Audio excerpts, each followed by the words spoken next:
अभी आपको खबर दे रहे हैं, कराची में जल्जले के झटके महसूस किए गए हैं। जल्जले की शिद्दत 4.7 रिकॉर्ड की गई है। जल्जले की गहराई 19 किलोमीटर रिकॉर्ड की गई है। जल्जले का मरकज कराची के शुमाल में था। आपको आगाह कर रहे हैं, कराची में जल्जले के झटके महसूस किए गए हैं। जल्जले की शिद्दत 4.7 रिकॉर्ड की गई है रेक्टर स्केल पर, जबकि जल्जले की गहराई 19 किलोमीटर रिकॉर्ड की गई है। जल्जले का मरकज कराची का शुमाल बताया जा रहा है।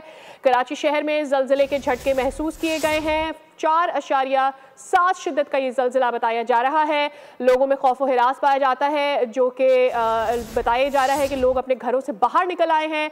इस जल्जले की गहराई 19 किलोमीटर रिकॉर्ड की गई है, जबकि इसका मरकज़ कराची का शुमाल बताया जा रहा है। मरियम हसन हमारी नुमाइंदा हमारे साथ मौजूद है। मरियम, आगाह कीजिएगा, जल्जले के झटके महसूस किए गए हैं, किन किन इलाकों में महसूस किए गए हैं ये झटके? देखिए, बिल्कुल अब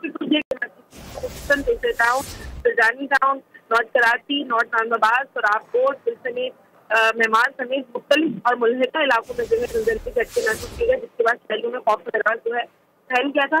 लेकिन फिलहाल किसी किस्म की जानी और दीगर नुकसान की इतला जो है वो मौसूल नहीं हुई है। बहुत शुक्रिया मरियम, डिटेल्स आपने शेयर की। सब्सक्राइब करें और बेल दबाएं ताकि कोई खबर रह न जाए।